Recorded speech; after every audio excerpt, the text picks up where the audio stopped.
Trauma. Everyone has it. No one talks about it. It seems easier to stay silent, ignore it, or stuff it than it does to honor it, learn from it, and finally heal. Trauma is debilitating, yet so often we suffer in silence.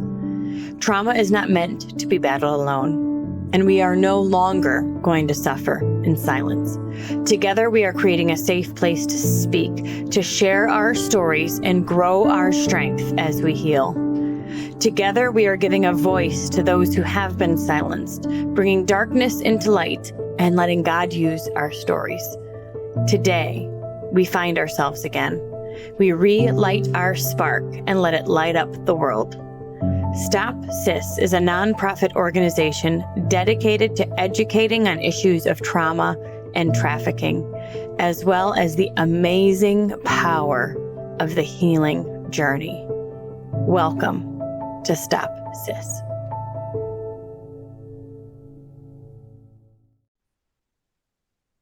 Hey, you guys. Big welcome to Stop SIS, Stop Suffering in Silence, where we educate about all things trafficking and trauma and empower those on the healing journey.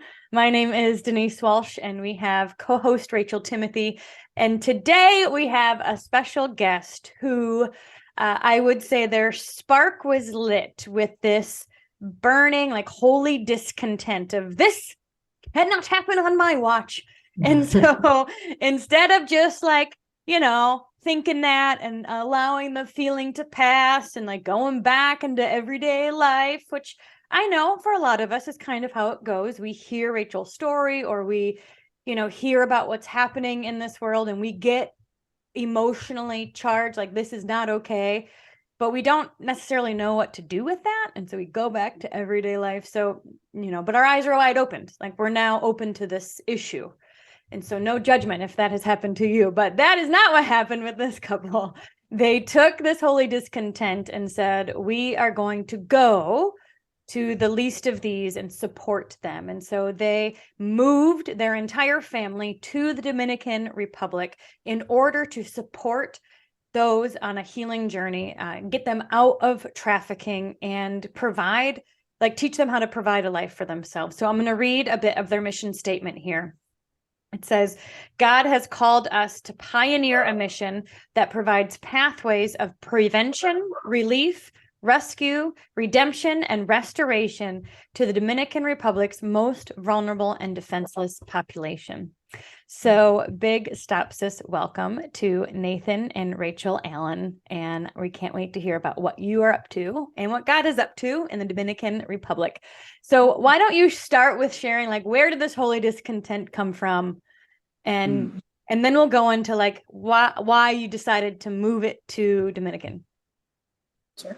Yeah, thanks for having us. Yeah, we're excited to be with you today. Yeah. We, in 2014, began pastoring high school and college students back in North Canton, Ohio. And so through that, we would take trips to the Dominican Republic and lead these short-term teams of high school and college students. And I'll never forget, on the very first trip that we came,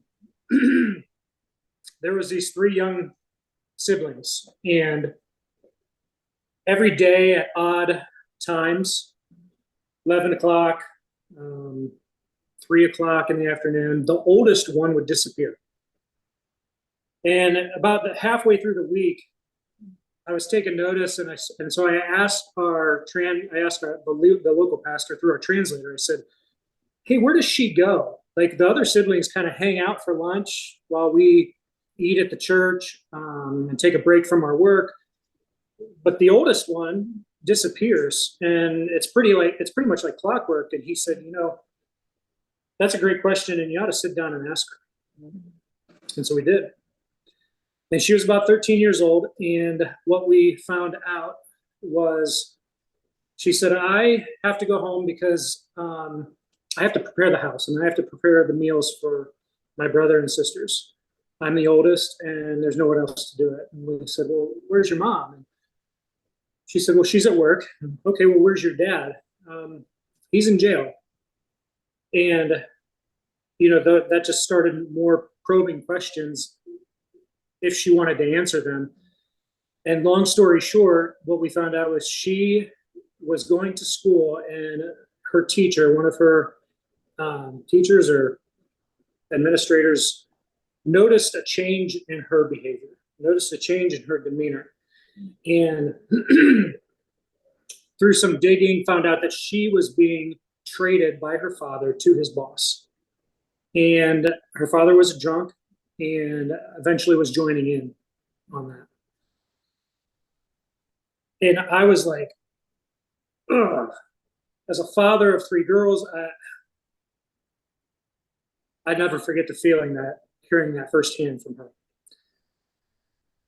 And so she said something that really dug at both of us. She said, my mom looks at me and says, you have to be mom now because I have to be dad. It's your fault he's in jail. And because I have to be dad, now you have to be mom. And she was being blamed for this awful act that had happened to her. And that was the beginning of more firsthand stories. And we came probably 7 times in 2.5 years, 7 different short-term mission teams. And we always came here to the DR by God's design, I believe. You know, we could have went anywhere, but the hearts of the people, the kids we were leading, they were ingrained. They were like drawn to the Dominican Republic. And so because they were so excited about it, as a leader, I'm like, yeah, that just seems natural. Let's go back and let's continue the work that we've already had a hand in.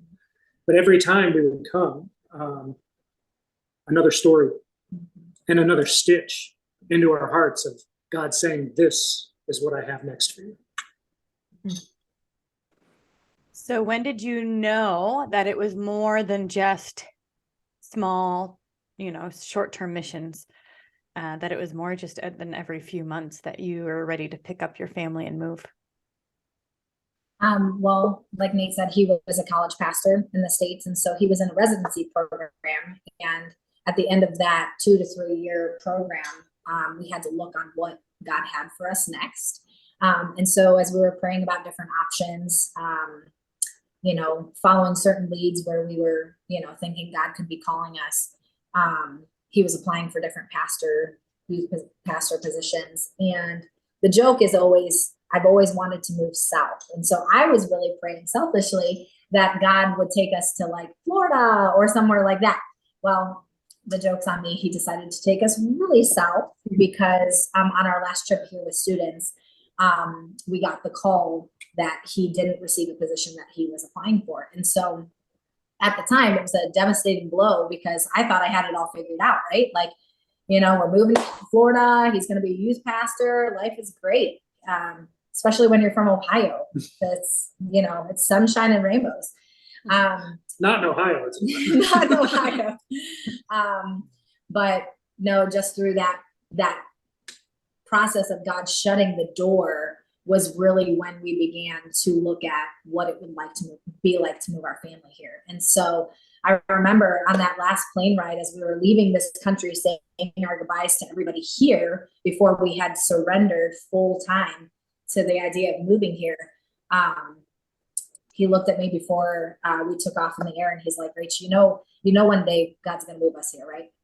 We're moving. And I was like, I didn't talk to him for like 4 hours on the way back to New York. But once we got back to New York, I looked at him and I said, you're right. I don't know how God's going to do this. But I know you're right. We had always loved the idea of missions. I grew up in a very missions-minded church. And so all throughout the years of growing up, they would have these awesome missions conferences where all of these missionaries from all around the world would come and talk about these awesome things that God was doing in and through them in their specific countries. And so I'm like, oh man, that would be so great one day to potentially do that.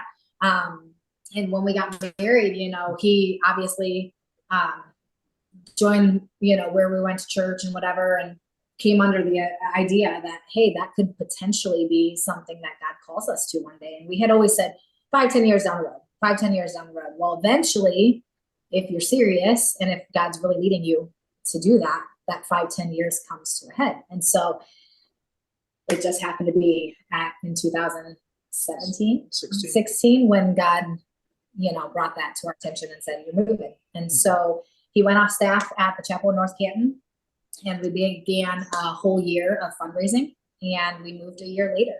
So it was a pretty intense, fast journey, going from having a stable income and a stable place of living with a stable place of worship. Yeah, just everything to, okay, we're doing this and we're moving our 4 kids across the country. What is this new life going to look like? Yeah. In all the different ways, right? So and I'm sure you really can't even imagine because it's so far out of what you've experienced already. Yeah, you only know what you know. And honestly, the transition here to Harawakoa was like, in our brains, the easiest form of transition because like the safest place to land, so to speak. Yeah, it's kind of like a Mayberry town up here in the mountains. It's a big town, but it's small. Everybody knows everybody. And so there's a Christian school, bilingual Christian school up here. There's actually 2 of them. And then there is a good missionary culture up here. And so for us, we kind of knew that going in because of the time we had spent here with the short-term teams. Yeah. So, but the original idea wasn't to stay here. The original idea was we would learn Spanish, learn culture, kind of get acclimated to the whole thing. Like this transition time would be more than just like moving and then one and done. It'd be like probably a period of 3 to 5 years of getting our feet wet and feeling it out and saying, okay, God, now where are you going to open the door to start this mission? Because as you said at the beginning, like we believe God called us here to pioneer something that did not exist before. Mm-hmm. And so the original idea was to then maybe when God showed us, hey, here's the open door, here's the spot where the mission will start, to move to one of the hot spots on the island. Mm-hmm. Maybe open up a 24-hour, 24/7 drop-in center for these women who are out on the street being forced to do unspeakable things. So that was always in the back of our mind. And then it all changed about 2 years in. For those of you who don't know about the Dominican Republic and Haiti, we share the island of Hispaniola. And so half of our country is Haiti, or half of the island is Haiti, and half of it is the Dominican Republic. And so if you think about island, you think about vacation, you think about tourism, that's why he was saying, eventually we were thinking that we would move to one of the tourist sites because that's where a lot of the sex industry happens. So God had other plans. Yeah, I was taking the kids to school one day, and I think both of us had been feeling God say in our quiet time, in our prayer time, just relax, just put roots down right where you're at. You're holding on to this, when am I going to make a big switch or a big change, but just relax, just let go of that, just settle. And so I'm taking the kids to school. Rachel's at a women's Bible study it's a Tuesday morning. I don't know why I remember that detail. I don't remember many details, but I remember that. Mm-hmm.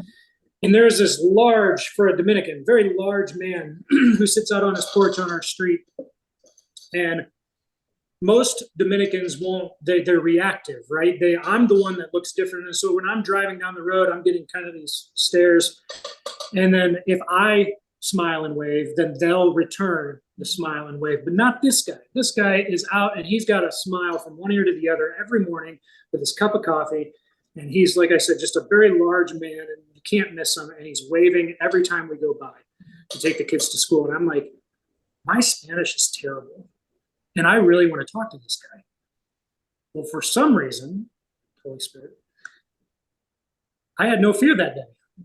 And I thought to myself, if he's still there when I drop the kids off and I'm on my way home, I'm going to stop and I'm going to talk to him. So I did. And lo and behold, a little black SUV comes putting to a stop and runs out of gas as him and I are conversing in my poor Spanish. And a woman jumps out, and they know each other, and I can't even tell what they're saying. And he turns to me, he says, "You said you're a missionary, right?" I said, "Yeah." He said, "Do you think you would ever have a need for property?" I said, "Maybe." "Why?" "Well, you need to know this lady here. She's my best friend. She is one of the best realtors in town." I didn't even know there were realtors in the DR at this point, but she's the best one in town, supposedly, right? And so she looks at me, she says, yeah, I've actually got some things I could show you. I know right where you live. I got stuff really close to your house. I said, you know where I live? Apparently they know where the Americanos live. And so she hopped on the back of the four-wheeler and she took us right to this property that's diagonal to the rear of our house. The back of our property, the back corner butts up to the back corner of this one. And she said, yeah, this is for sale. And the guy's really motivated to sell and just make an offer. And that started a 6-week process of going back and forth because the guy lived about an hour and a half away. And Rachel and I were like, just saying, God, if you're in this, if this is what you want, we weren't even looking for property. You're just throwing this in our lap. If this is what you mean by put roots down, I want to know, like putting out the fleece, you know, I want to know that you're in it. Like this is for sure. I want to put one, I don't want to go back and forth. I don't want to get the American price and wondering if I'm doing a good job negotiating. I want to put one offer forward and I want to stay there and I want him to come to us. And so Rachel and I separately prayed and came to the same exact number by God's grace. And we made one offer. And after, like I said, a back and forth of about 6 weeks, he showed up at our door, the owner did. Like I said, he lives about an hour and a half away. He showed up at our door and he said, look, we're $6,000 apart, US. Can't you just come up a little bit? And at this point, I'm looking at her saying, should we just do it? Like, I don't know. Should we let it go? And we both said, no. We told you from the beginning, this was our final offer. This was our one and only, like, if you want it, we'll take it. If you don't, that's fine. We'll let it go. And he stormed out of our house, got in his car, started it up. A couple of minutes later, like after we shut the door, I'm looking at her like, did we make a mistake? Open the door and he's like, fine, you can have it. And God's just been opening doors like that ever since. And really, this is how I see him move, right? He opens that door and it's still on us to take the step of faith to walk through it, but he never leaves us to wonder if we made the right call. Like you can step up through the door and then he can shut it, or he will affirm your step. And that's what he's been doing. You take the step of faith and he affirms that step, and then you keep moving forward in faith. And so now today we're building on the land, building a program, building safe houses. God's building a church that he just, again, threw into the mix this past fall. Yeah. I feel like at this point, we have so many things that are happening. It's like, it's crazy. But again, God keeps bringing people along to surround us and help us and serve with us, like Americans, Haitians, Dominicans. It's really amazing just to see how God just networks for you and brings people together when he wants something accomplished. We've always operated with just the heartbeat of saying, okay, God, we'll walk like this. Whatever you decide to put in our hands that day, help us to be obedient and have the eyes to see that day what you have for us. In whatever way, it could be something as simple as like prayer walking, or doing a food basket, or helping on a house, or serving at the local school, or stepping into our missionary community when somebody's had a hard day. There's lots of different ways God has been unfolding that, but it's been a lot of fun. It's been hard, but it's been a lot of fun to walk in that. What have you learned about trafficking since you have moved there, and how do you feel like you guys will be best supportive of that community? Well, so originally, like Nate was saying, we had the idea to move here to Arakoa and transition our family, move up to the North Shore, and create some kind of ministry there. We were going to the North Shore. Which is about 2 hours. Is that about it? 2 hours away? Okay. Yeah, about 2 hours driving. I mean, we're only about 60 miles as the crow flies, but yeah, about 2 hours. Mountains. Yeah, go ahead. But it is the one hotspot on the island that even the Dominican authorities will say, hey, this is where we need to focus effort, because this is where it's the worst of the worst and in your face. Yeah. And it's the worst of the worst because of the tourism that happens. I know one time we spoke and you said during Super Bowl or a lot of sports events, this is where men come on purpose, and it's kind of known. There's several hotspots, but this one in particular, you type in that name of that city and immediately, I mean, it's just sex tourism all in your face. It's pretty crazy. I mean, I'm sure I know there's places in Thailand and Philippines and, other Asian cultures that have the same thing. But what we've noticed is the Dominican Republic is quick and easy to get in. It's cheap to get here and it's quick to get out. Whether you're from the States or Canada or Europe, like with the loose immigration laws and the flight prices, it's pretty accessible to people who are looking for that. So, yeah, we had been going up there quite a bit for the first couple of years. Our whole intent was to walk the strip, or what others would call the red light district. Full of just bars and clubs and restaurants. And it would look different at different seasons, at different times. Sometimes prostitution is legal here, 18 and above. So it's definitely full all throughout the streets of prostitutes. And then, you do have your bars and clubs who have bar women who you can come in and you can, purchase women that way as well. But yeah, we would go up to Sosua. Our goal was twice a month. We didn't always get up there twice a month. That's the name of the beach town. Yeah. Our goal was to get up to the North Shore 2 times a month to build relationships, so that in hopes when we had a residential safe house program, we would be able to invite women off the strip that we already had a relationship with. We never wanted to go into it like just saying, hey, come with us. We did not want it to be like a Stockholm syndrome or a placement of another person telling you what to do. Plenty, and you guys know this, there are plenty of organizations all over the world that are doing great work, that work hand in hand with the government and do what we would call raid. But as you read at the beginning of the podcast on our website, one of our pathways is rescue. And so we make a distinction between raid and rescue. And what that looks like is, before I ever moved here, I'm thinking, when I hear sex trafficking, I'm thinking of the movie Taken, right? Because I just don't know what I don't know. There's so much more to it than that. And so while we would say raid is a good thing, they go in, they bust up these places that are keeping these people against their will. What rescue would be, for in our lingo, in our world, is what Jesus has done for us. Real rescue is pursuing them in a relationship, not coming at it with presuppositions or anything like that, but just going to where they're at, going to the dark street, finding them in their place of need, and then meeting them right where they're at and pursuing them with a real relationship, a God-honoring relationship, where when we do make that invitation to say, hey, you don't really want to do this, right? Like, whether you're under somebody's thumb or not, it's usually been part of their story at some point. You don't really want to be here, right? You don't really want to be doing this or passing this life on to the next generation if you have a son or daughter.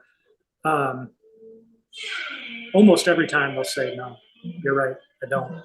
And we want to be able to make that invitation from somebody who they are familiar with, so that they can come in of their own will and say, no, I just want to, I feel and I see the love of Jesus in you guys, and I want more of that. I trust you. Dominicans are very big on trust, Haitians as well. And so, we don't claim to be experts in any of these things. Like, the sex industry and human trafficking is always rapidly changing. There's always new ways, new things. It definitely varies culture to culture. I mean, we've seen a few things in the States. We've seen and heard things in Europe. We've been to Taiwan and the Philippines and heard about Thailand. Some things is applicable. Like, some things we share in common, but a lot of things is different. So things that we've come to know and find out is, according to our U.S. Embassy, the Dominican Republic is number 4 in the world for import and export of minors. To us, we would say that has a lot to do with the loose immigration and the high corruption, right? Because the police are involved in it. There's a lot of good police, but there's a lot of corrupt police as well. And so as you begin to look at And the preying on Right. poverty as well. Mhm. Like Yeah. the predators prey on those who are the most vulnerable, which is poverty driven. Absolutely. Yeah. And so we would see these different things and sit down with these girls as we would go up to the shore and just really begin to like question, like, you know, hey, like, do you want to sit down and grab a meal or a drink or something like that? And just like, tell us about yourself, tell us about your family, just really get to know them, and not like, number one, come in with a Bible and be like, this is wrong, this is, you know, whatever, and throw judgmental presuppositions on them, like he was saying. But also, you know, just try to be like relatable, like, oh, your mom, how many kids do you have? I have 4 kids. Like, you know, try to meet them where they're at, try to understand they have passions, hopes, and dreams. What are those passions, hopes, and dreams? What if you could do anything? If money was no object and you could do anything, what would you want to do? That's a question that he really loves to ask. Like, you know, sometimes you get your fictitious stories like, oh, I want to be Beyonce. Well, okay, but tell me what you really want to do. And so a lot of times they're like, well, I would love to be a nurse. I would love to just stay at home with my kids. I would love to be a teacher. I would love to work in tourism. Like, you have all of these different things, right? But just trying to meet them and show like, hey, number one, we're not like all of those other people out on the street, not because we think we're better, but because Jesus has changed our life. Like, we want to show you how Jesus has changed our life so he can change yours. So yeah, like I was saying, we learned a lot yeah. in the first 2 years of making that a regular thing, to go up there and just prayer walk the strip and say, God, give us the one who's done, give us the one who's going to be honest, that wants to have a conversation, wants to sit down and have a meal, so that we can learn. Absolutely. Yeah. And through that, we built a lot of relationships. Still people, you know, I can text them on WhatsApp and be like, hey, how you doing? I have a few girls that I just really, really love that they're just amazing. So God was definitely. Do you find that there's a common, I'm sure every story is different, but is there a common story of how the girls get into the trafficking? Is it being sold by their families because their families are trying to survive? Is it being taken? Is it their parents dying? I know in Africa with the whole AIDS thing, like a whole generation is gone. So they've got grandparents caring for children. There's just a lot of neglect because they can't have it. And so anyway, is there other common stories for how this happens? Absolutely. And I think that was one of the things that was eye-opening to us and really helped us release when God said put roots down, is that most of the stories, like I said, at some point in the story, you heard that there was somebody who made me do this, or I felt I had to do that, because there was somebody who was supposed to be caring for them, somebody that was close to them, whether it was a family member, aunt, uncle, somebody that was supposed to have their best interest at heart. And it was starting there, because they were normalizing, hey, this is just what life is like. Because of the situation we're in, because of our poverty, you have to do what you have to do to help the family make ends meet. And so a predator comes into a compo area like up here in the mountains where it's not touristy, right? Where it's really like impoverished. And he says, hey, I've got this casino, or I've got this restaurant or hotel up on the shore. I need good workers. Do you know anybody that can help? And almost instantly you've got, whether the parents know it or not, a lot of times I think they do, because they're ready to grasp at straws, right? And they're willing to turn over their son or daughter to this guy that has no intention of giving them a better life or hopes and dreams of making progress and becoming an independent, self-supporting adult. Yeah. So whether they're duped into it or they, you know, really just, you know, are concerned about the temporary, the day-to-day survival, you have that certainly. And we've also found like a lot of it, like he said, starts up here, not only with that angle, but forced prostitution. And so you have forced prostitution at the early ages where it's like, okay, we're in a crisis where we need to make ends meet. We need to pay a medical bill. We need food on the table. We need whatever. So I'm going to pimp out my son or my daughter to a neighbor or to anybody really, to the landlord, or myself, you know, because it just becomes normalized. They're desensitized at an early age. It's a very, you know, the Latino culture is very sexual.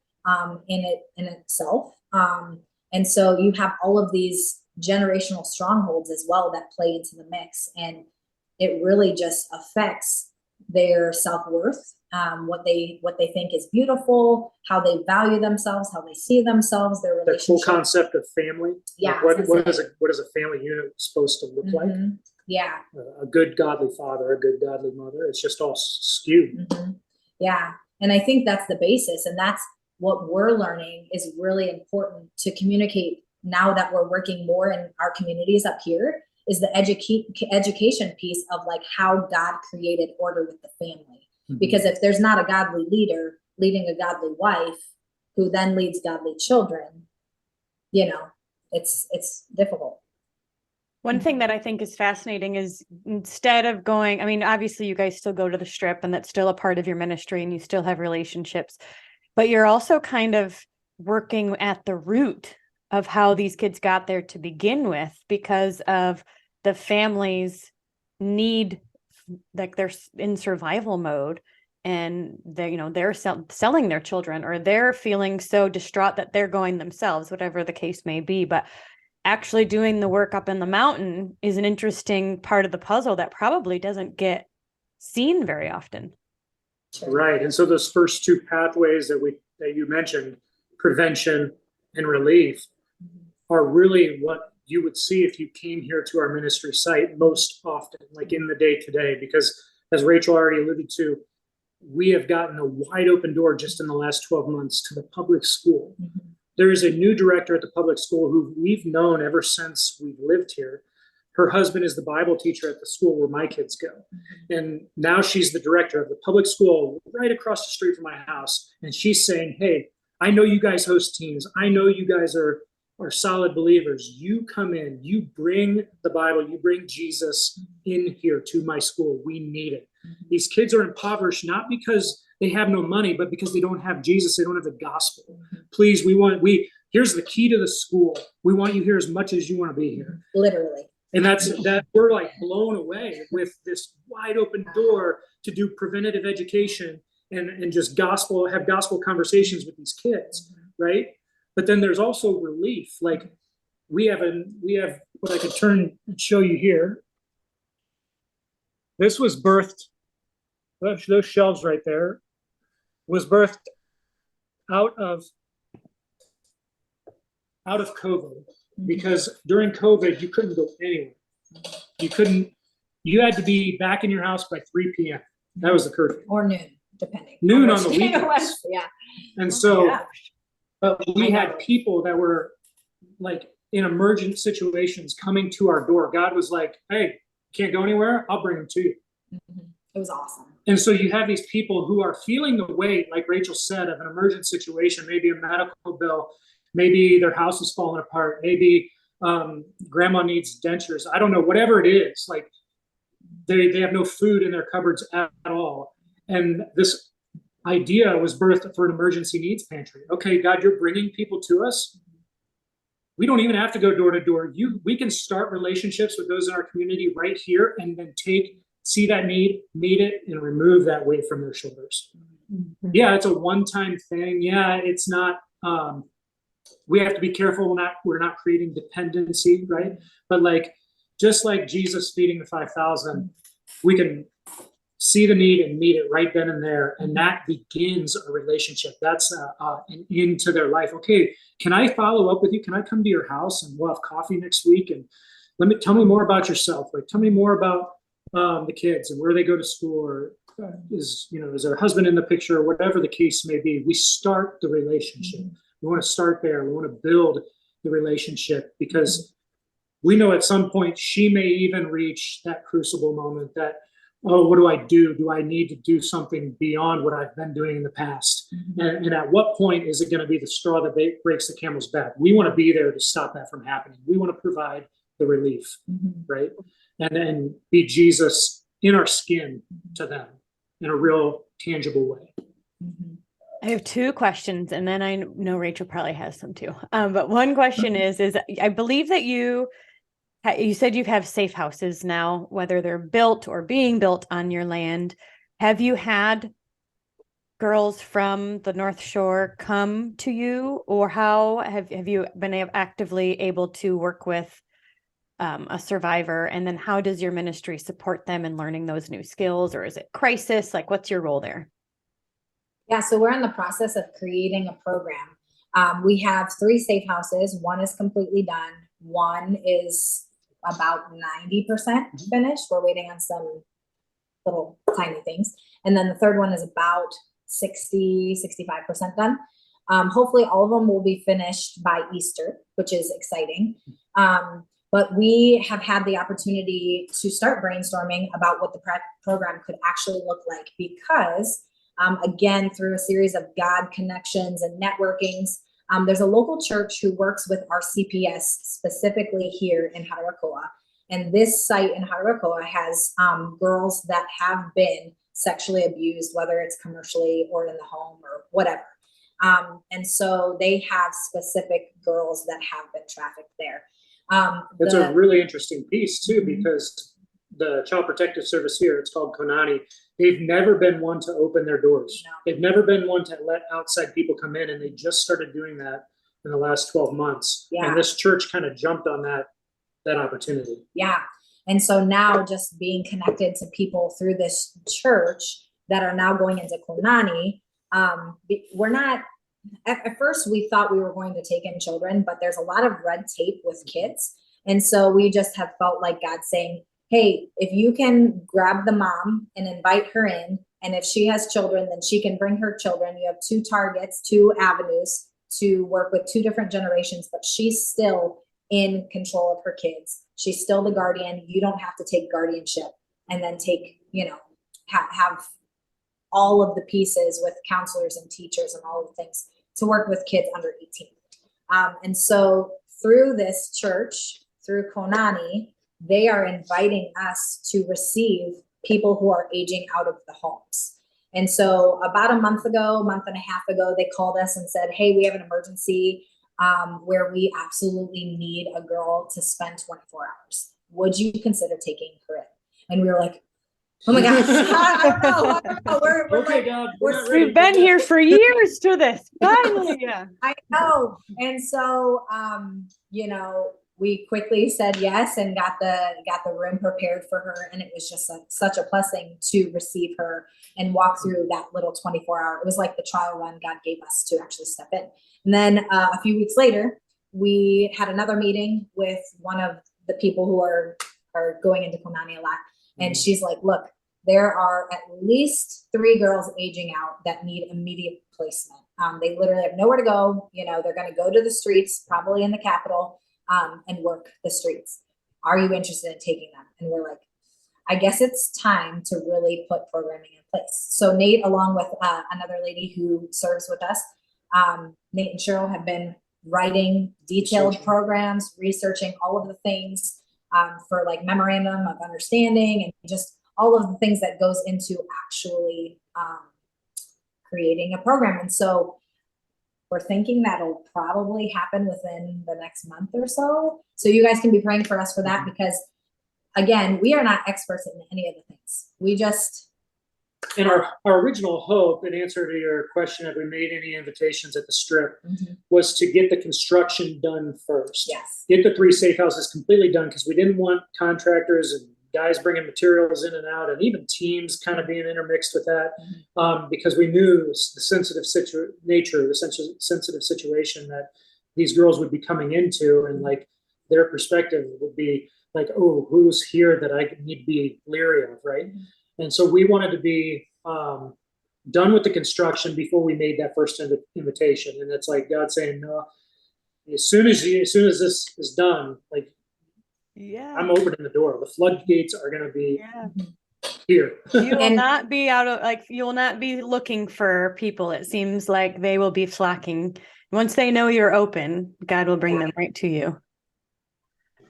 So my second question is, how fluent do you have to be in Spanish? Like, we just went to Illinois, and we were actually next to a brothel, and there we were visiting a safe house that's next to a brothel. It happened to be an Asian brothel, and they've tried so many things to like try to connect with these girls and to help them, but nobody speaks their language, and so we found that it was such a barrier. So have you had to learn like really fluent Spanish? Do they speak some English? How does that work? I don't know if I'm fluent in English yet, so everybody like, fluent in Spanish, I'm like, I don't know. Yeah. We're trying. I mean, definitely Spanish is a high priority. It has been since we moved here. Like he said, I don't know that we'll ever be fluent, but we are trying our best to communicate to the heart. And that's the hardest thing that people say, to joke and to communicate to the heart. I feel like we're getting the joking part down because we're big jokesters. We like to laugh a lot. But you know, like Nate said a while ago, there's an opportunity with to partner with a local church in a revitalization effort to help regrow and rebirth their church. And so he's learning the gospel part really well in Spanish. I'm trying. I'm doing Bible studies in the school. I do go with a translator, one of our staff guys, because it just, you know, I want to be able to get the point across, and in case I can't. But 2 of our staff are Dominican, and they also speak fluently in English. So they help us. I mean, we're comfortable, I would say. Yeah. We're comfortable. We can hold conversation. We never go anywhere where it's like, oh, I feel outside of the ability to communicate. I'm just totally at a loss. I don't think we ever feel that way. But when we don't say it in the right order and we sound like a 2-year-old, you know, one of our staff will step in and say, no, say it this way. Yeah. So, and we really believe in empowering the local community to do and be passionate about, you know, different organizations, ministries, and the gospel here. And so if we can raise up leaders within the Dominican Republic, that's a whole nother ball game that we're trying to tackle as well. And, you know, that's what we really believe that God's going to do. Somebody who actually understands. Whether it's in the church, whether it's teaching English, whether it's over in the public school, or whether it's just with our staff, like our whole heartbeat is discipleship, right? So this is not the Nathan and Rachael show. We are going to be gone, and this will go on by the grace of God. But we need to be discipling in all of life, the people that God brings to us. Awesome. Rachel, do you have anything to ask? Well, honestly, no, I don't. I'm like sitting here in awe right now because as I listen to you guys, I keep thinking it's like people there know. They see the writing on the wall. They see what these women are going through and these children, and it's like the eyes are opened in the Dominican Republic, and you guys are able to really do hands-on work. Whereas in America, I feel like we're all sitting here blind. This doesn't happen here. Let's not talk about it here. And so it's harder to influence people because they're not wanting to look at it. But you guys there are in a beautiful spot to where you can really make an impact in these people's lives. I just keep envisioning you going up to these women who maybe you're only going to visit with them one time, but the total change that you're going to make in their life just simply by having no agenda.